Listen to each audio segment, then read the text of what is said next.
Xin chào tất cả mọi người, chào mừng các bạn đã trở lại với kênh YouTube của mình. Nếu đây là lần đầu tiên bạn đến với kênh của mình thì xin chào, mình tên là Trinh Nguyễn, mình là tiến sĩ giáo dục và hiện đang giảng dạy và nghiên cứu tại một trường đại học tại Mỹ. Video ngày hôm nay là một video đầu tiên mà gần như là sát sàn sạt vào công việc hiện tại của mình và cũng chính là môn học mà mình đang dạy ở bậc tiến sĩ. Đấy là phương pháp nghiên cứu để hoàn thành một bài research paper hay còn gọi là một bài nghiên cứu khoa học. Thì có rất nhiều bạn theo dõi kênh The Present Writer đã từng hỏi mình yêu cầu cái video này bởi vì các bạn muốn để thực hành nghiên cứu cho bài luận ở trường này, rồi là khóa luận tốt nghiệp này, rồi các bạn muốn làm nghiên cứu độc lập này. Mình đã từng đắn đo rất là lâu để làm sao để mình truyền tải một cái nội dung khó như thế này và nó hàn lâm như thế này để trong một cái video ngắn. Thế nhưng mà cái động lực lớn nhất khiến cho mình quyết định làm video này thì nó chính là việc mình cảm thấy rằng là có rất nhiều bạn trẻ ngày nay có cái hiểu sai về nghiên cứu. Các bạn nghĩ rằng là làm một cái bài nghiên cứu thì chỉ là ok, mình đi thu thập dữ liệu, mình viết ra một xấp giấy, sau đó thì mình nộp cho thầy cô và mình để đó hứng bụi, nó không làm được cái gì cả và nó không có ý nghĩa cho cuộc đời của mọi người cũng như ý nghĩa cho cuộc đời của mình. Thế nhưng mà trong cuộc đời của mình á, thì nghiên cứu có tính ứng dụng rất cao trong tất cả mọi việc trong cuộc sống. Chẳng hạn bạn là học sinh cấp 3, bạn muốn tổng hợp thông tin về các trường đại học để làm hồ sơ nguyện vọng để thi đại học. Đấy chính là nghiên cứu. Bạn đang là sinh viên và bạn tổng hợp những thông tin ở các trường đại học ở nước ngoài, các cơ hội học bổng để bạn nộp hồ sơ du học. Đó chính là nghiên cứu. Hay là bạn đang đi làm thì có sếp của bạn có yêu cầu bạn phải tìm hiểu thị trường và viết một cái báo cáo gửi cho sếp nói về những cái đối thủ cạnh tranh. Đó chính là nghiên cứu khoa học. Tất cả những cái gì mà nó đòi hỏi mình phải đào sâu, mình tìm tòi, mình khám phá, mình tổng hợp lại, mình tạo ra một cái gì đấy mà mở mang kiến thức và có cái tính ứng dụng cao, đấy chính là nghiên cứu. Và mình cảm thấy khi các bạn có thể xây dựng một hệ tư duy rõ ràng, mạch lạc, logic và cũng như cái kỹ năng nghiên cứu được tốt ấy, thì tất cả những công việc sau này của bạn nó rất là dễ dàng, vì là mình luôn luôn mình có cái tư duy là ok, mình phải lấy dữ liệu như thế nào, mình sắp xếp như thế nào trong đầu của mình sản xuất ra một cái báo cáo, một cái report như thế nào để thể hiện được cái kiến thức, cái kỹ năng của mình. Vì vậy trong video ngày hôm nay mình sẽ cố gắng truyền đạt tất cả những kiến thức và kỹ năng mình có được trong một cái phạm vi cô đọng và hàm xúc nhất. Nhưng trước khi vào nội dung chính thì mình cũng muốn nói với các bạn rằng là để mà nói được hết tất cả mọi mặt ấy, của việc làm một cái bài nghiên cứu khoa học ấy, không thể nào mà chỉ có thể nói ngắn gọn trong một video. Bản thân mình khi mình đi dạy bộ môn này ở Mỹ thì mình dạy trong cả một học kỳ, tức là hàng tháng trời và có sửa bài, chấm bài, chữa bài cho học viên, mà học viên ở mức độ cao cấp, tức là ở trình độ tiến sĩ rồi. Thì các bạn cũng biết rằng là rất là khó để một cái video này có thể cover hết tất cả mọi chủ đề. Cái thứ hai nữa là mỗi một ngành nghề thì nó sẽ có một cái yêu cầu riêng cho nghiên cứu khoa học. Ví dụ như bạn học kỹ thuật thì nó sẽ khác với cả ngành xã hội như mình. Do vậy là cái video này thì mình sẽ cố gắng làm sao đấy để cái nội dung nó là cái sườn chính, nó là những cái quan trọng nhất để bạn có thể áp dụng được với mọi ngành nghề và có thể sử dụng làm cái bàn đạp đầu tiên để mình nghiên cứu sâu hơn về cái đề tài này. Những cái video sau thì mình có thể cân nhắc để mà đào sâu hơn những cái ý mà mọi người quan tâm. Do vậy nếu các bạn theo dõi cái video này mà còn có điều gì thắc mắc thì hãy để câu hỏi ở phần comment, mình sẽ dựa vào đó để sản xuất những video sau này. Vậy mình bắt đầu vào video ngày hôm nay nhé.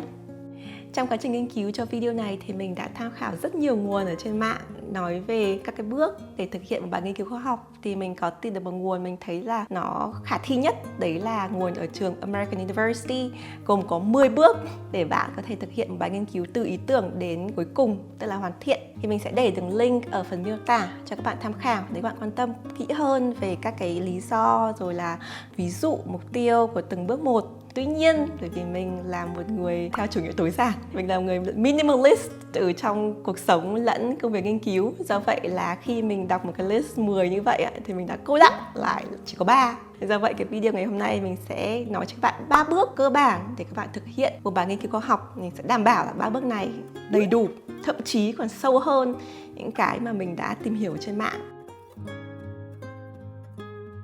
Bước thứ nhất là chọn đề tài.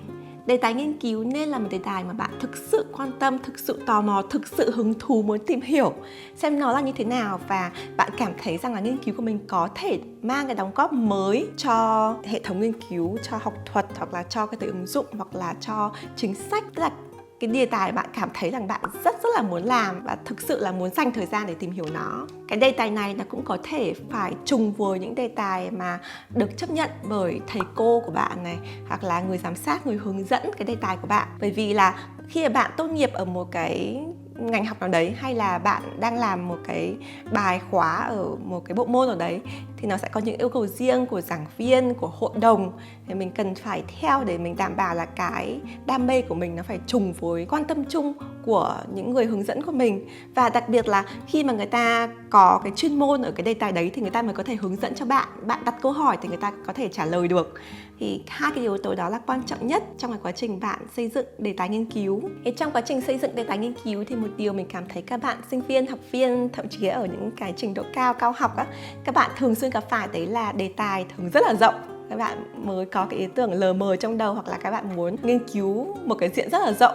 Nhưng mà đối với nghiên cứu ấy, đã là nghiên cứu thì nó phải cụ thể, nó phải sâu sắc, nó phải đi vào chiều sâu, chứ nó không phải là chiều rộng. Do vậy trong quá trình xây dựng đề tài nghiên cứu ấy, thì một cái nhiệm vụ rất quan trọng đấy là mình phải thu hẹp đề tài nghiên cứu làm sao để nó có thể nghiên cứu được. Mình đưa ra một ví dụ cụ thể nhé. Chẳng hạn như bạn muốn nghiên cứu về đề tài cơ hội học tập cho học sinh nghèo chẳng hạn. Cơ hội học tập cho học sinh nghèo là một cái đề tài mà nó rất là rộng và chung và nó rất là ý nghĩa. Thế nhưng mà nếu mà mình bắt đầu với cái đề tài đó thì rất là khó để có thể tìm hiểu cơ hội học tập gì, học sinh nào, ở đâu, ở Việt Nam, ở Mỹ, ở trên thế giới. Làm sao mình có thể nghiên cứu tất cả từ bậc mầm non lên đến bậc cao học được. Cái nghiên cứu của mình nó càng hẹp ấy, thì nó sẽ càng giúp cho mình tìm kiếm thông tin được tốt hơn và tìm đúng đối tượng hơn, hỏi câu hỏi cụ thể hơn, và cái câu trả lời của mình có thể đáp ứng được cho cái đối tượng nhỏ hơn. Tại vì là nếu mà cái đề tài của mình càng rộng ấy, thì cái đối tượng của mình nó càng có cái nhiều sự thay đổi, có sự khác biệt khác nhau giữa những cái đối tượng. Quay trở lại cái đề tài là cơ hội học tập cho học sinh nghèo ấy, thì mình có thể hỏi là cơ hội gì, học tập như thế nào này, đối tượng học sinh nghèo là ai này, thì mình có thể thu hẹp lại. Chẳng hạn cơ hội học đại học cho học sinh lớp 12 từ gia đình có hoàn cảnh khó khăn ở Nghệ An. Các bạn có thấy không ạ? Từ một cái đề tài lớn là cơ hội học tập cho học sinh nghèo thì mình thu hẹp lại là cơ hội học đại học cho học sinh cuối cấp là lớp 12, và mình vẫn giữ là cái khía cạnh là học sinh nghèo, nhưng mình nói cụ thể hơn là học sinh xuất phát từ gia đình có hoàn cảnh khó khăn, và cụ thể hơn nữa là tại Nghệ An, tại một cái địa phương nào đấy. Thì mình chỉ đưa ra một ví dụ như vậy thôi, nhưng mà để cho các bạn thấy rằng là khi mình có một cái đề tài rộng như vậy thì làm sao để mình có thể thu hẹp nó lại. Khi mình đã có cái đề tài hẹp rồi thì mình sẽ bắt đầu xây dựng những câu hỏi nghiên cứu, hay còn gọi là research questions. Đây là một cái nhiệm vụ rất lớn đối với bất kỳ bài nghiên cứu nào. Tại vì cái topic, cái chủ đề thì nó như thế này. Thế nhưng mà khi mình nghiên cứu thì sẽ có những cái phần nhỏ, những cái góc trẻ. Tức là mình sẽ có những cái câu hỏi cụ thể vào những cái phần cụ thể của cái topic đấy, của cái đề tài đó. Thì những cái câu hỏi này có thể là what, how, why, đúng không? Có nghĩa là cái gì, làm sao và tại sao. Chẳng hạn quay trở lại cái đề tài cơ hội học tập cho học sinh nghèo ấy, thì mình có thể đặt câu hỏi nghiên cứu là học sinh lớp 12 có hoàn cảnh gia đình khó khăn tại Nghệ An đang đối diện với những khó khăn gì trong học tập. Thế đấy là câu hỏi what là cái gì. Hay là bạn cũng có thể đặt câu hỏi how là làm sao. Học sinh lớp 12 có hoàn cảnh gia đình khó khăn tại Nghệ An chuẩn bị cho cơ hội học đại học như thế nào. Tức là mình vẫn đi theo cái chủ đề, cái topic của mình, nhưng mình sẽ đặt cái câu hỏi khác đi. Hoặc là bạn cũng có thể đặt câu hỏi why, tại sao. Tại sao học sinh lớp 12 có hoàn cảnh khó khăn tại Nghệ An chọn học tiếp đại học hay không học tiếp đại học? Bạn có thể tổng hợp cả 3 câu hỏi nghiên cứu này hay là đặt thêm những câu hỏi nghiên cứu khác. Thế nhưng mà điều lưu ý lớn nhất khi mà bạn đặt câu hỏi nghiên cứu thì thứ nhất, không nên đặt các câu hỏi mà mang tính bias hay là tính thành kiến ấy. Ví dụ như là mình chưa làm nghiên cứu, mình chưa tìm hiểu, nhưng mà cái câu hỏi của mình đã mang tính thành kiến. Chẳng hạn như là học sinh có hoàn cảnh khó khăn thì học kém hơn nhiều học sinh có hoàn cảnh tốt hơn. Thì nó có thể là thật, có thể là không. Nhưng mà trong cái câu hỏi mình phải đặt ra nó trung tính hơn. Ví dụ như là sự khác biệt trong kết quả học tập giữa học sinh có hoàn cảnh khó khăn và học sinh có hoàn cảnh tốt là như thế nào, chẳng hạn như thế. Thế tức là nó không có cái tính thành kiến, cái định kiến sẵn ở trong đấy, không có cái câu trả lời sẵn ở đấy. Vì nếu mà có câu trả lời thì mình cần gì mình phải làm cái nghiên cứu này làm gì nữa, đúng không? Cái thứ hai nữa là mình nên tránh những câu hỏi mà chỉ có thể trả lời có hay không mà không có câu follow up. Chẳng hạn như là học sinh có hoàn cảnh khó khăn có đi học đại học hay không, thì cái câu trả lời chỉ là có hoặc không, chấm hết, không có cái sự tìm hiểu thêm sâu sắc hơn. Thì nó có hai cách. Một là mình có thể đặt lại cái câu đấy theo cái what, how, why để nó tránh cái yes no question đi. Cái thứ hai là mình có cái câu hỏi follow up. Ví dụ như mình có cái câu hỏi có không yes no thì mình sẽ có câu hỏi tiếp là tại sao, như thế nào, làm sao để mình có thể cải thiện cái vấn đề đó chẳng hạn. Thì đấy là một số cái lưu ý trong quá trình của bạn triển khai đề tài, thu hẹp đề tài và xây dựng câu hỏi nghiên cứu. Bước thứ hai là bước nghiên cứu. Đấy chính là bước chính. Thì trong nghiên cứu thì sẽ có bước đầu tiên là mình gọi là 2.1. Đấy là xây dựng literature review hay còn gọi là tổng quan nghiên cứu. Ở trong bước này thì bạn sẽ đọc rất nhiều tài liệu về chủ đề mà bạn đang tìm hiểu, sử dụng cái keyword mà mình đã tìm ra được dựa vào cái chủ đề ban đầu, cái bước 1 của mình ạ. Thì mình sẽ tìm kiếm, mình sẽ gõ cái từ khóa đấy vào những cái thanh công cụ tìm kiếm để mình tìm ra được những cái bài nghiên cứu khoa học mà nó nói về cái chủ đề này. Thì cái nguồn để mà mình tìm kiếm là gì? Thì bạn có thể tìm kiếm những cái nguồn qua sách chẳng hạn, hay là những cái tài liệu khoa học có trên thư viện. Nhưng mà cái nguồn tìm kiếm lớn nhất đấy chính là mạng internet. Nhưng mà mình không tìm kiếm ở Google thông thường, bởi vì là Google thông thường nó sẽ tạp tất cả những cái thông tin. Và để mà làm nghiên cứu khoa học ấy, thì bạn sẽ tìm kiếm ở Google Scholar. Mình không biết là các bạn đã từng sử dụng Google Scholar hay chưa. Thế nhưng mà cái cơ chế của Google Scholar thì nó cũng tương tự với Google, tức là nó sẽ đưa ra cái kết quả tìm kiếm dựa vào keyword. Nhưng mà cái database, cái nguồn dữ liệu của Google Scholar nó sẽ chỉ tập trung vào những cái bài báo khoa học đã được đăng thôi. Khi bạn tìm kiếm ấy, nên tìm kiếm những cái nguồn mà đã được kiểm chứng, đặc biệt là trên Google Scholar, tìm hiểu xem là cái bài báo này có thực sự được đăng ở trên những tạp chí uy tín hay không, có được giới thiệu bởi những học giả có tiếng ở trong ngành hay không. Và làm sao để biết được những điều này thì mình sẽ giới thiệu thêm ở trong những cái series tiếp theo, bởi vì nó có quá nhiều thông tin. Thế nhưng mà bạn chỉ cần biết rằng là mình cần phải bắt đầu tìm thông tin từ những cái nguồn chính thống. Khi bạn có thông tin từ những nguồn chính thống rồi ấy, thì mình sẽ ví dụ như download những cái bài báo nghiên cứu đấy vào trong máy tính của mình chẳng hạn, hay là mình mượn những cái cuốn sách có liên quan đến thư viện chẳng hạn, là mình xem, mình hỏi ai có những cái đề tài, có những cái tài liệu tương tự để mình mang về mình đọc chẳng hạn. Thế nhưng mà khi bạn có rất nhiều dữ liệu như vậy thì mình lại phải xây dựng một cái hệ thống để mình track, mình kiểm tra xem là mình đọc đến đâu, kết quả như thế nào, tóm tắt nội dung của từng cái tài liệu ra sao. Thì có rất nhiều cái phần mềm hay là công cụ có thể giúp cho bạn sắp xếp, chẳng hạn như là Excel. Ví dụ như là mình có thể một cột là tên tác giả, một cột là tên tài liệu này, một cột là tóm tắt này, rồi một cột là trích dẫn này, một cột là cái suy nghĩ riêng của bạn chẳng hạn. Đó. Thì ngoài Excel ra thì bạn có thể làm trên Microsoft Word này, hay làm trên Notion chẳng hạn. Thì mình sẽ giới thiệu thêm về Notion ở phần sau của video. Hay là bạn cũng có thể làm ở trên những cái ứng dụng mà chuyên để đọc những cái tài liệu cho khoa học, ví dụ như là Mendeley này, hay là EndNote này, hay là Zotero này chẳng hạn. Thì mình có thể tìm hiểu cái nguồn nào là cái hệ thống nào phù hợp với bạn. Thế nhưng mà cái điểm cốt lõi ấy, là dù bạn có chọn cái hệ thống nào thì rất là nên chọn ngay từ đầu, chứ đừng để là mình có quá nhiều là tài liệu, mình đọc cái này một tí, đọc cái chỗ kia một tí, xong rồi cuối cùng mình không nhớ là mình đang đọc cái gì, mình không biết mình chép vào vở nào, mình ghi ở đâu, thì khi đấy nó rất là phí. Do vậy mình sẽ xây dựng một cái hệ thống ngay từ đầu để mình đọc, là mình chỉ đọc một lần thôi, hoặc là nếu mà mình cần mình đọc lần thứ 2, lần thứ 3, đọc lại những cái gì mà thật sự cần thiết thôi, chứ mình không phải quay trở lại đọc lại như mới. Đấy là cái điều đầu tiên khi mà bạn làm cái literature review, tức là tổng quan nghiên cứu.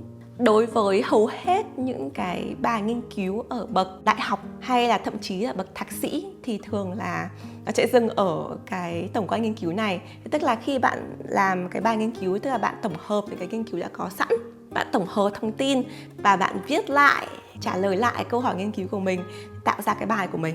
Đó, phần lớn là ở cái bậc đại học và thậm chí là bậc thạc sĩ là như vậy. Tuy nhiên có những chương trình yêu cầu đòi hỏi cao hơn, hay là đặc biệt là khi các bạn học đến bậc tiến sĩ thì phải có luận án chẳng hạn, thì người ta sẽ đòi hỏi phần nghiên cứu thứ hai, tức là mục 2.2 ở trong cái video này. Đấy là empirical research, hay còn gọi là nghiên cứu thực nghiệm. Nghiên cứu thực nghiệm là gì? Thực nghiệm có nghĩa là bạn phải tự lấy dữ liệu, bạn tự làm cái nghiên cứu của mình, chứ không phải là mượn nghiên cứu của người khác để tổng hợp lại. Chẳng hạn như là bạn sẽ phải có bước thu thập dữ liệu. Chẳng hạn như là bạn phỏng vấn, hay là bạn làm khảo sát, hay là bạn sử dụng bộ dữ liệu có sẵn để phân tích. Đó, thì đấy là cái bước đầu tiên, là mình phải tự thu thập cái dữ liệu của mình. Bước thứ hai là mình phải phân tích dữ liệu. Mình có cái dữ liệu này, mình sẽ phải phân tích. Thế tùy vào cái câu hỏi nghiên cứu của bạn là gì, và cũng như là cái dữ liệu bạn có trong tay, thì mình sẽ quyết định cái phương pháp phân tích dữ liệu. Ví dụ như là định lượng quantitative, hay là định tính qualitative, hay là mixed methods, tức là tổng hợp cả hai cái định lượng và định tính chẳng hạn. Thì có rất nhiều cái phương pháp mà nó đi sâu hơn vào như thế. Ví dụ như định lượng có rất nhiều cách định lượng, định tính có rất nhiều cách định tính, mixed method có rất nhiều. Thì mình sẽ không thể nào mà cover ở trong cái video ngày hôm nay. Nên mình chỉ muốn nói rằng là tùy vào yêu cầu mà dự án bạn đang làm, bạn có cần phải làm nghiên cứu thực nghiệm hay không. Nếu mà không thì mình sẽ chỉ dừng ở giai đoạn làm literature review hay là tổng quan nghiên cứu, cũng rất là ok. Mà nếu bạn cần phải nghiên cứu thực nghiệm thì mình sẽ đi một cái hành trình sâu hơn và nó cá nhân hơn, bởi vì mình phải tự làm. Thì để mình có thể đi được cái hành trình này thì bạn sẽ cần có sự hỗ trợ của ai đó, ví dụ như là thầy cô giáo hướng dẫn này, hay là một hội đồng nghiên cứu để mà theo sát bạn, giúp cho bạn tìm được những cái nguồn dữ liệu mà nó phù hợp với cái câu hỏi nghiên cứu của bạn này, rồi là những cái phương pháp nghiên cứu và phân tích nghiên cứu như thế nào. Thì mình sẽ phải đọc những cái cuốn sách dạy nghiên cứu, theo học những cái khóa học chuyên về nghiên cứu, và sẽ cần phải trau dồi rất là nhiều để mình có thể làm cái bước nghiên cứu thực nghiệm này. Bước thứ 3 là viết bài nghiên cứu. Sau khi mình đã có cái chủ đề này, rồi mình thực hiện quá trình nghiên cứu theo chủ đề đó, thì mình sẽ phải viết lại cái báo cáo nghiên cứu xem là cái kết quả nghiên cứu của mình là như thế nào. Thì thứ nhất, lời khuyên của mình là bạn cần phải có outline, tức là dàn ý. Thì dàn ý, nếu mà bạn viết một bài nghiên cứu khoa học ấy, thì nó sẽ theo cái dàn ý tiêu chuẩn của một bài nghiên cứu. Thì nếu mà bạn ở trong cái ngành nào ấy, thì bạn có thể download một cái bài báo khoa học đã được xuất bản ở trong cái ngành đó, là nó sát nhất. Cái dàn ý ở trong cái xuất bản đó cũng chính là cái dàn ý bạn nên theo để bạn xây dựng cái bài viết của mình. Cũng như là ví dụ như bạn đang làm bài tập ở trên lớp, hay là làm luận án tốt nghiệp, hay là làm khóa luận tốt nghiệp ạ, thì thầy cô hay nhà trường cũng có thể đã có những cái yêu cầu dàn ý có sẵn rồi. Thì mình nên theo những cái yêu cầu này để mình xây dựng cái dàn ý của mình. Và cái cách mà bản thân mình từng làm á, thì mình luôn bắt đầu bằng cách là mình xây dựng cả cái dàn ý, mình viết hết dàn ý ra. Ví dụ như mở bài, thân bài, kết bài có những cái gì này. Trong thân bài ví dụ như là có cơ sở lý luận khoa học này, có phương pháp nghiên cứu này, có phần kết quả này, có phần discussion là phần thảo luận này, hay là có phần ứng dụng này, chẳng hạn như thế. Thì mình sẽ ghi hết ra những cái ý chính mình muốn ở trong cái phần nhỏ này, và mình sẽ sử dụng một cái phương pháp mà bản thân mình tự gọi là plug in, để mình dùng những cái dữ liệu đã có sẵn để mình cho vào cái dàn ý của mình. Cái phương pháp này mình đã từng giới thiệu ở trong cái video trước. Mình sử dụng một phương pháp mình gọi là plugin, có nghĩa là dưới mỗi một cái ý chính thì mình sẽ gắn vào đó cái ví dụ ở trong sách, hoặc là một cái ý tưởng nào đó ở cái trang sách nhất định mà mình vừa đọc. Sau khi đã có dàn ý rồi thì sẽ đến cái bước tiếp theo, đấy là viết nháp. Viết nháp là gì? Viết nháp tức là bạn sẽ tổng hợp toàn bộ cái thông tin mình có, viết lại một cách là trôi chảy. Cái phần này mình cảm thấy có rất nhiều bạn mắc á. Ví dụ như là khi các bạn làm nghiên cứu khoa học ấy, thì bạn sẽ thấy là có rất nhiều học giả, ví dụ như là Tri Nguyễn nói cái này, Nguyễn Văn A nói thế kia, Phạm Văn C nói thế này. Thì có rất nhiều bạn viết như kiểu là mình diễn lại cái ý của họ. Ví dụ như là Tri Nguyễn nói là giáo dục là thế này thế kia, Phạm Văn A giáo dục là thế A thế B. Thì sau đó thì nó cứ là cái câu đơn ấy, bắt đầu bằng tên tác giả và cái ý tưởng của họ. Cái cách viết như vậy nó không phải là viết nghiên cứu nuột nà, nó không phải là tạo ra một cái bài văn hoàn chỉnh, nó chỉ như là mình tổng hợp lại những cái cách đầu dòng của mình thôi. Thì cái cách viết tốt nhất là bạn làm sao đấy để kết hợp cái học giả này. Như mình vẫn nói với học viên của mình ấy, làm sao để cảm thấy là những học giả này họ đang nói chuyện với nhau. Mình giúp cho họ nói chuyện với nhau và nói chuyện với chính mình. Chẳng hạn như là Tri Nguyễn nói về giáo dục như thế này, nhưng Nguyễn Văn A thì lại nói thế kia. Mặc dù vậy, hai cái ý kiến này nó không quá khác nhau, bởi vì là Phạm Văn C cũng đã từng phân tích về cái đề tài này theo những cái góc nhìn đó chẳng hạn. Như các bạn có thể thấy là những học giả này thì họ có những cái quan điểm, luận điểm khác nhau. Thế nhưng mà mình làm sao đấy để mình gộp lại cho họ và nói một cách rất là trơn tru. Thì đấy là một cái điều mình rất là khuyên các bạn nên thực hành trong quá trình viết nháp. Thì sau khi bạn có cái bản nháp hoàn chỉnh rồi ấy, thì mình sẽ đến cái phần biên tập. Tức là mình sẽ phải edit lại làm sao để nó nuột nà nhất, người ta đọc người ta hiểu được cách rõ ràng nhất, mà nó hợp lý, nó logic nhất. Thì trong quá trình biên tập bạn có thể chú ý hai điều. Thứ nhất là khi bạn biên tập, bạn chú ý về nội dung.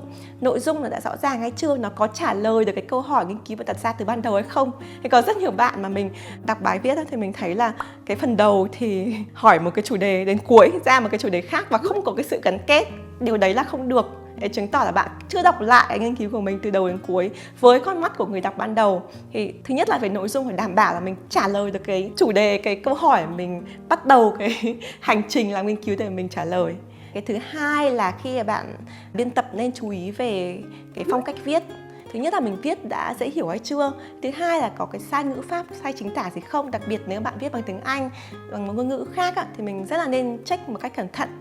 Cái thứ ba là khi bạn viết bạn rất là nên chú ý là mình đã có trích dẫn được đúng hay chưa. Bởi vì nếu mình không trích dẫn hoặc là mình trích dẫn thiếu hay là mình trích dẫn sai ấy, thì rất dễ dẫn đến cái trường hợp là người ta thể nghĩ rằng là đây là cái bài đạo văn, tức là không phải là cái ý kiến của bạn nhưng bạn cũng cho vào đấy, không có trích dẫn, coi như là nó là của mình.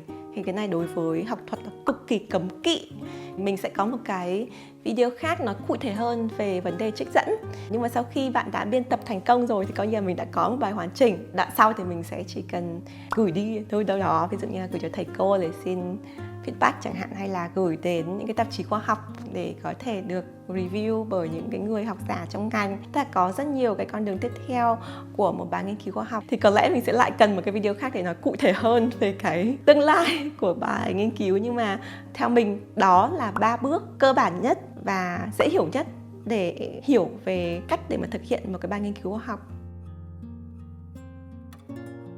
Để cho các bạn hình dung rõ hơn cách ứng dụng 3 bước vừa rồi vào thực tế thì mình đã suy nghĩ là mình sẽ tạo ra một cái template để chỉ cho các bạn thấy là bước này trong thực tế như thế nào, có cái ví dụ ra sao. Thế nhưng mà trong cái quá trình mình làm thì mình phát hiện ra là ở trên Notion đã có template sẵn rồi, rất là cụ thể và rất là logic. Vì vậy mình sẽ sử dụng Notion để làm ví dụ cho các bạn cách ứng dụng cả 3 bước này vào trong thực tế như thế nào. Thì nếu mà các bạn chưa biết đến Notion thì Notion là một ứng dụng ghi chép all in one, tất cả trong một. Mình đã từng giới thiệu khá nhiều video ở trên kênh của mình vì mình rất là thích ứng dụng này. Mà đặc biệt đối với nghiên cứu khoa học thì hôm nay mình rất là bất ngờ, mình thấy rằng là Notion có khá nhiều template rất là hay và rất là học thuật dành cho những người mà muốn nghiên cứu khoa học. Thì để bắt đầu, bạn có thể vào trang Notion và bạn có thể click vào phần template. Thì ở trong phần template này thì có cái phần dành cho học sinh, gọi là student ở đây. Thì ở trong phần này, cái template mà mình recommend đó chính là template thesis planning. Thì cái template này là một cái template mà rất là tình cờ thôi, khớp đúng với 3 bước mà mình mới giới thiệu cho các bạn trong phần trước của video. Tức là cái phần đầu tiên là topic. Thì mình sẽ có thể click vào đây.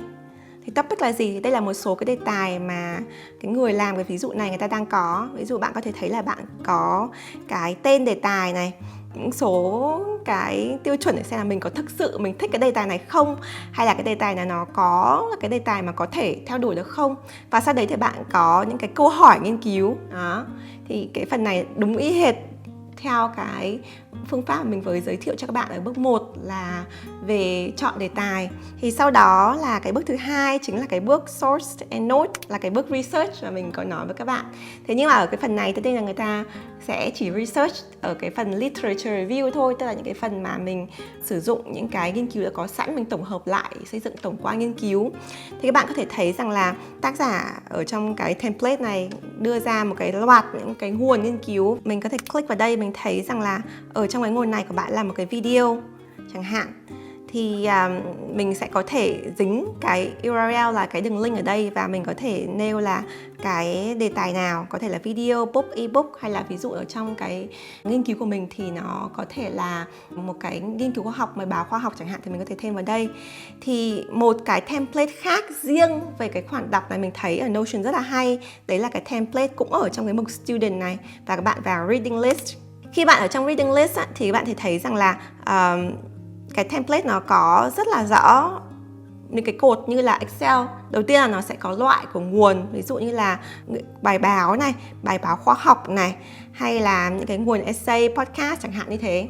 Và sau đấy thì có tên này, rồi là những cái status mình đã đọc hay chưa này, cái điểm là nó có liên quan đến cái bài nghiên cứu của mình hay không, và đặc biệt là có cả tên tác giả ở đây. Đấy, rồi là nơi xuất bản này, ngày xuất bản này, rồi cái link để mà đến cái bài đọc đó. Và nếu mà bạn có cái tóm tắt nốt của mình cũng có thể ghi ở đây. Thì khi mà bạn click vào ví dụ như là một cái bài nghiên cứu khoa học ở đây chẳng hạn, thì bạn có thể thấy rằng là cái template này nó xây dựng cho bạn là bạn có thể xem là mình đã đọc hay chưa, đọc đến đâu rồi này, rồi là những cái thông số của nhà xuất bản này, cái năm tháng xuất bản, cái đường link này.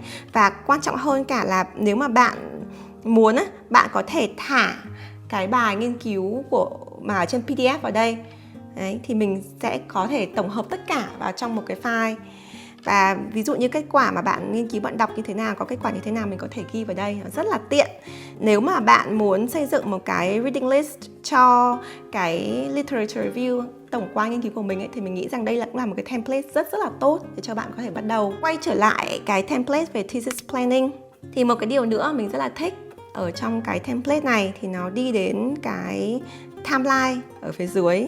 Cái timeline ở phía dưới là một cái con đường, cái hành trình của bạn được sắp xếp một cái logic. Thì đầu tiên là ví dụ như là bạn tìm hiểu ý tưởng này, đó, thời gian nên là như thế nào, cái status đã làm hay chưa này, có những cái ứng dụng nào này, mình đã phải làm gì chẳng hạn. Thế sau đấy thì đến cái khâu tiếp theo là cái khâu nghiên cứu như mình đã nói, primary và secondary research.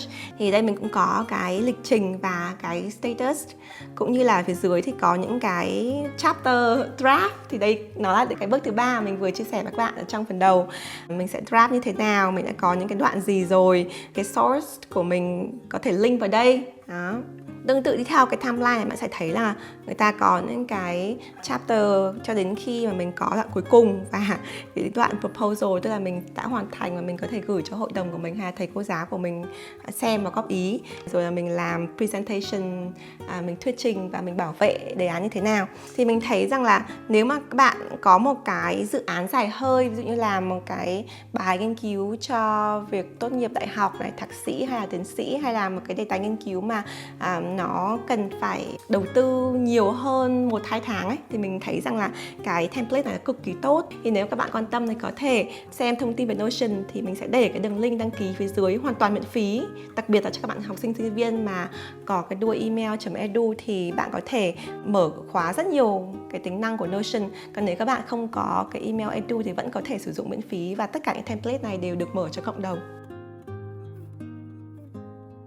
Cũng như mình đã nói ở phần đầu, video này sẽ chỉ đưa cho các bạn cái nhìn tổng quan nhất, dễ hiểu nhất, rõ ràng nhất về các bước cơ bản để tạo ra một bài nghiên cứu khoa học. Nếu mà các bạn quan tâm về đề tài này, hay là muốn tìm hiểu sâu hơn mặt nào ở trong 3 cái bước này, hay là ở trong những cái ngóc ngách nào của việc làm nghiên cứu, hãy để comment ở phía dưới. Mình sẽ xem và mình sẽ cố gắng làm những cái video follow up ở trong cái series này để trả lời những câu hỏi cụ thể của các bạn. Mình thực sự rất là đam mê và mình gắn bó với đề tài này, và mình đang dạy chính môn nghiên cứu khoa học ở trường đại học ở bên Mỹ. Do vậy là mình rất là mong có thể bằng một cách nào đấy mang lại những cái kiến thức hàn lâm, những kiến thức cao cấp cho các bạn ở Việt Nam một cách miễn phí. Bởi vì mình biết rằng là không phải ai cũng có điều kiện để học những cái điều này, và không phải trường lớp nào ở Việt Nam cũng dạy cái này. Bản thân mình từng đi học mình không có được dạy những cái điều này, mình phải mày mò rất là nhiều. Thì mình hy vọng các bạn hiểu được tâm huyết của mình, và nếu các bạn quan tâm đến đề tài này, hãy like, share video và nói cho mình cái điều mà bạn muốn biết trong cái video tiếp theo cùng series này. Xin chào mọi người và hẹn gặp lại các bạn trong video tiếp theo. Bye!